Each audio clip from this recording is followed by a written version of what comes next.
பாக்கியலட்சுமி தொடரில் ஊருக்கு போயிட்டு வர்ற ஈஸ்வரி, செழியன், கோபி எல்லாம் வீட்டுக்கு வராங்க. வந்த உடனேயே நலன் விசாரித்த பாக்கியா காப்பி கொடுக்குறாங்க. கோபிக்கும் சேர்த்து எல்லாருக்கும்.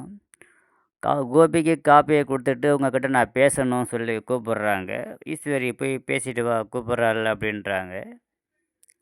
பிறகு 2 பேரும் பேசிக்கிறாங்க. ராதிகா வீடு காலி பண்ண விஷயம் தெரியுமா? உங்களுக்கு தெரியாதா? நான் பாக்கியா கிட்ட பேசிட்டு இருந்தேன். அதெல்லாம் காலி பண்ணியிருக்க மாட்டா அப்படின்னு கோபி சொல்கிறாரு. எப்படி இருந்த ராதிகா இன்னைக்கு இடிஞ்சு போய் உட்காந்துருக்குறாங்க வீட்டில். நீங்கள் கல்யாணம் பண்ணீங்க, ஒரு பொறுப்பாக என்ன ஏதுன்னு கேட்குறீங்களா? போய் பார்த்தீங்களா? மையோட பர்த்டே வந்துச்சு, அதுக்கு போய் பார்த்தீங்களா என்னன்ற பற்றி கோபிக்கிட்ட கேட்குறாங்க.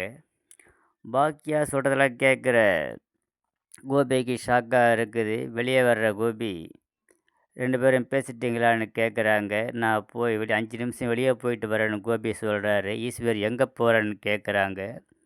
ராதிகாவை பார்க்க போகிறேன்னு சொன்ன உடனே அவளை பார்க்கக்கூடாதுன்றாங்க. வீடு காலி பண்ணிட்டு போக போகிறான்னு சொல்கிறாங்க. உன் பேச்சு கேட்காம வீடு காலி பண்ணிட்டு போயிட்டான்னா நீ வேணும்னு அர்த்தம். எதுக்கு போய் பார்க்குற அப்படின்னு கோபியை தன் கண்ட்ரோலுக்குள்ளே கொண்டு வரத்துக்கு ஈஸ்வரி முயற்சி செய்கிறாங்க.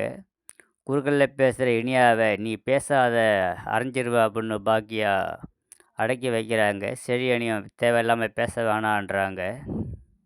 ராதிகாவை பார்க்குறோன்னு கோபி தீவிரமாக இருக்கிறாரு.